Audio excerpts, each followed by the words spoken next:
without election denialism, without lies about election fraud and a rigged election, without the lies suggesting that Donald Trump actually won that election, there would not have been an insurrection. So election denialism, even though 2020 is over, we have 2024 already just right in front of us, and an expansion rather than a retraction of election denialism, at least in some quarters. So I think the narrative there is we need to worry about, because that narrative provides the justification for people to engage in acts of political violence.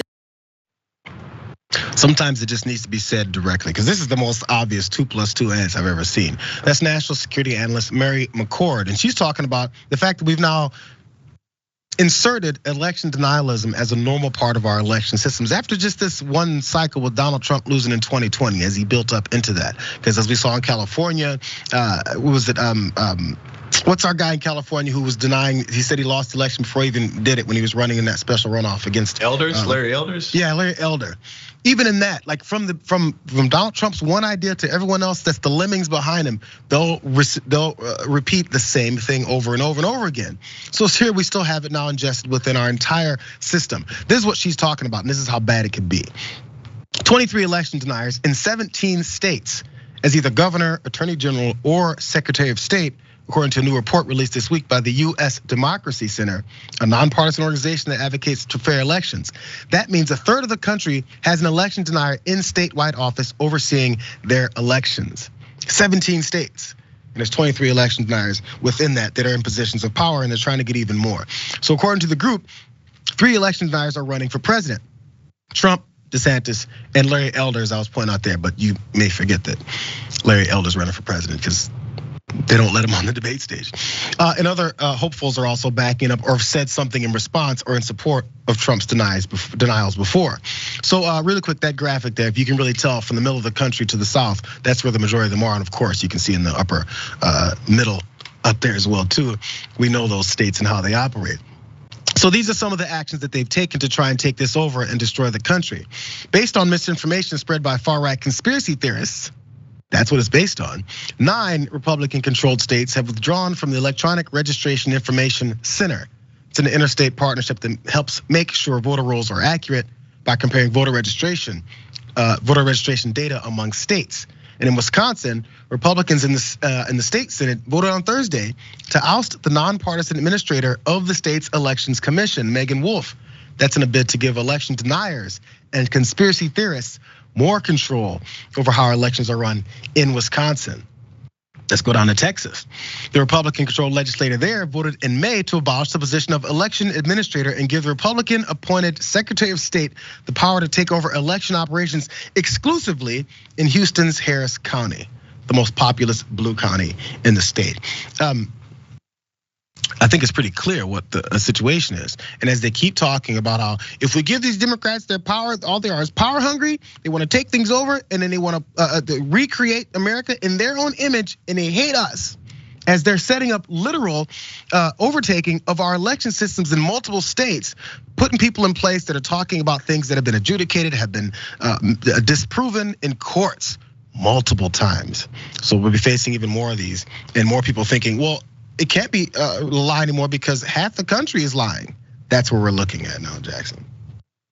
And really what we're looking at more concretely is just the Republican Party doing this because it has to. Unless they shift gears and start to move towards more of what's popular in terms of what the general public wants in terms of healthcare and education and anything along those lines, they have to do this. They have to paint a picture of a different reality. The reversal of Roe v. Wade, they didn't need any data to know that was going to be unpopular, other than to see that it was popular when it was in place. They see all the polls of how unhappy people are, what happened in Kansas, Ohio. But still, these lawmakers mostly are like, no, we have to do these 6-week bans. Because they're so behind Donald Trump as well, they can't really deviate from it. So that combined with their incredibly unpopular policies that nobody really wants, including you poll regular people on gun rights. They're like, no, we can't do that.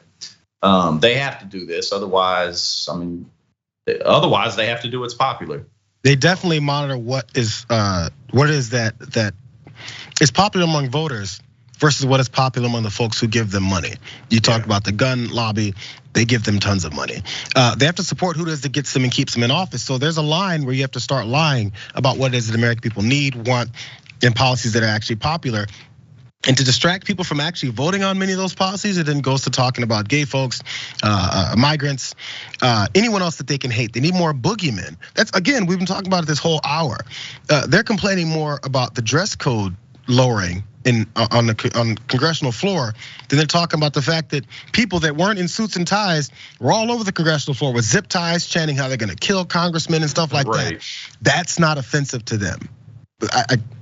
Last I checked, the guy that was sitting in Nancy Pelosi's office wasn't wearing a suit and tie. So I think he's lowered the standard of our Capitol. Just the way they think.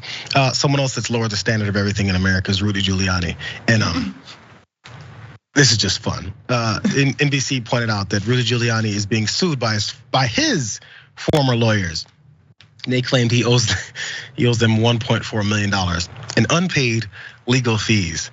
Sounds a lot like Donald Trump, who owes apparently Rudy Giuliani probably millions of dollars in unpaid legal fees. That's why Giuliani went to Mar-a-Lago a couple years back and begged with hat in hand. He goes, please, bro, please, I gotta sell my $6 million apartment in Manhattan if I don't get any money from you for what you owe me. And Donald Trump paid him in hand gestures. Right. Get out of here, Rudy. Get out of here. So he owes money too. I think it's his most Trump-like thing he could do.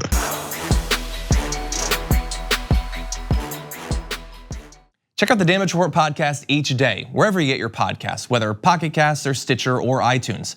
You can join me as I give you the news and stories you want, with a range of co-hosts and interview guests jumping in on the fun each day. Again, that's the Damage Report, wherever you get your podcasts. And if you get them at iTunes, don't forget to rate and review. Sometimes I'll read them live on the show.